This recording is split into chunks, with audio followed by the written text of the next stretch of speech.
Hey, what's up, folks? This is John Literal, host of LiteralTruth.com and Literal Truth Biblical Studies.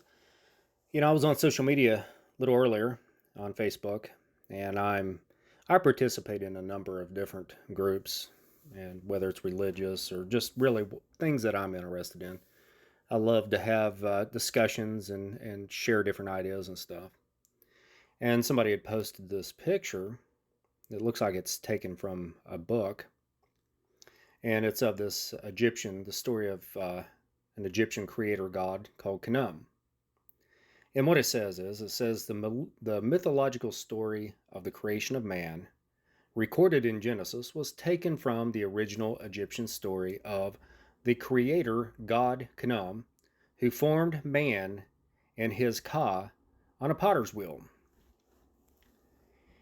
And this is something that I've heard many times over from skeptics, and it is legitimate. It's something that definitely needs to be taken in consideration because teachings within Christianity and in the Bible there are a lot of similarities. Some are more similar than others. Some are strikingly similar. But they're similar to, the stories of the Bible and doctrines and stuff in Christianity are very similar to, things from other religions. And most especially when you start connecting, the religious beliefs of the ancient Egyptians and also in, the mythology of ancient Sumeria. We find the flood stories very popular in all kinds of different cultures and different religions.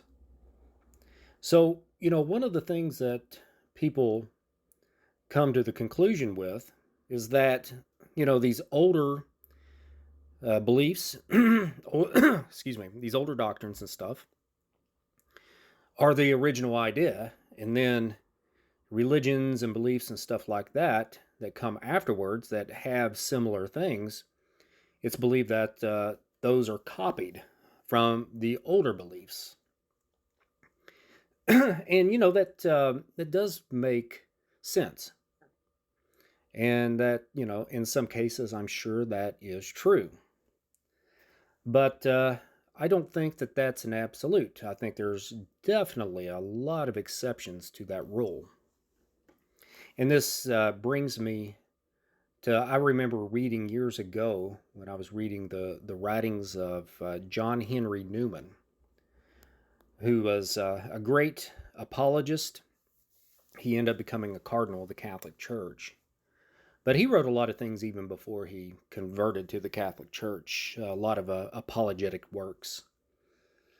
And he makes a really good point. And before I read it, I'll just kind of sum it up what he said. He talked about how, the seeds of truth, God has spread the seeds of truth to and fro, throughout history, throughout ancient civilizations, even to modern civilizations. There's true beliefs and just true things that these concepts that have been spread like seed and it's taken root in various places. So, his argument is that Christianity, he believed, was based on truth. And some of those Christian truths you can find in belief systems and mythologies from way more ancient times. It doesn't mean that Christianity copied from it, but it means those truths have been uh, spread, and people have come to those concepts. And it's probably people that were very spiritual, and that's one of the things that I actually, when I gave an answer, a reply to this post. I'm sorry, folks, with got a little bit of a congestion here.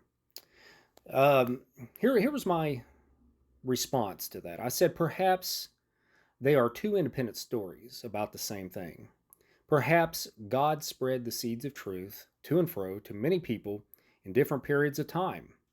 There are examples of ancient cultures from the Americas having almost identical details of their mythology that resembles ancient Egyptian and Sumerian mythology. I think that all deeply spiritual people tap into the same divine truths and same demonic lies from time to time. And I truly believe that.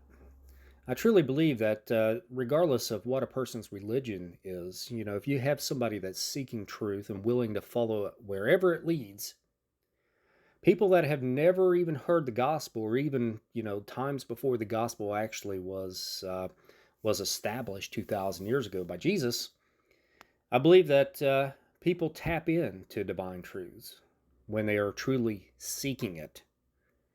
And on the other hand, I do believe that people that are seeking truth, you can have demonic truth as well. You could have teachings from demons, and so that if you have somebody that's into occultism, dark occultism, and they start tapping into demonic knowledge, you can have somebody from the very ancient times, all the way back to ancient Sumer or ancient Babylon or ancient Egypt. If they're tapping into demonic knowledge and stuff, then somebody even today can have no knowledge of those teachings from those ancient demonic cults, and they can discover those demonic truths and knowledge on their own. So, I truly do believe that it's just a matter of being able to tap into the spirituality. And it's not a matter of, people copying from ideas and concepts from earlier times. So what I'm going to do is I'm going to read this really good explanation by John Henry Newman. And I think he really sums it up real well. And what he's actually he's giving an answer to some of the accusations that were made by somebody he refers to as Mr. Millman, Millman. So here we go. I'm going to start with it. It says, the phenomenon admitted on all hands is this: that great portion of what is generally received as Christian truth is, in its rudiments or in its separate parts, to be found in heathen philosophies and religions. For instance, the doctrine of a Trinity is found both in the East and the West.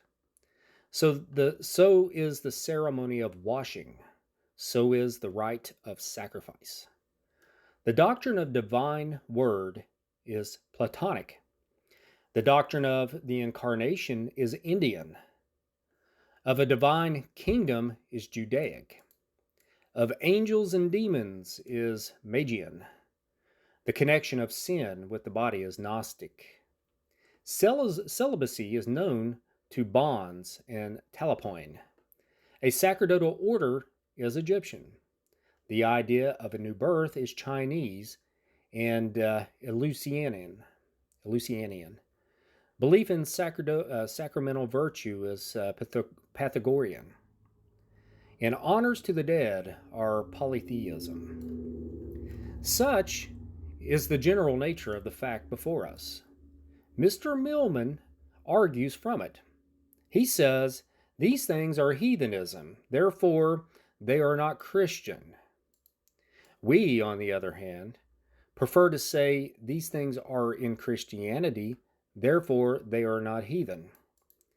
That is, we prefer to say, and we think that Scripture bears us out in saying, that from the beginning the moral governor of the world has scattered the seeds of truth far and wide over its extent, that these have variously taken root and grown as in the wilderness, wild plants indeed, but living, and therefore that as the inferior animals have tokens of an immaterial principle in them, yet have not souls, so the philosophies and religions of men have their life in certain true ideas. Through they are not directly divine. What man is amid the brute creation, such is the church among the schools of the world. And as Adam gave names to the animals about him, so has the church from the first looked around upon the earth, nothing, noting and visiting the doctrines she found there. She began in Chaldea, and then sojourned among the Canaanites, and went down into Egypt, and therefore passed into Arabia until she rested in her own land. Next she encountered the merchants of Tyre, and the wisdom of the east country, and the luxury of Sheba. Then she was carried away to Babylon, and wandered to the schools of Greece. And wherever she went, in trouble or in triumph, she still was a living spirit, the mind and the voice of the Most High, sitting in the midst of the doctors, both hearing them and asking them questions, claiming to herself what they said rightly, connecting their errors, supplying their defects, completing their beginnings, expanding their surmises, and thus gradually by means of them enlarging the range and refining the sense of her own teaching. So far from them, from her creed being of doubtful credit because it resembles foreign theologies, we even hold that one special way in which Providence has imparted divine knowledge to us has been by enabling her to draw and collect it together out of the world, in this sense as in others, to suck the milk of the Gentiles and to suck the breast of the kings.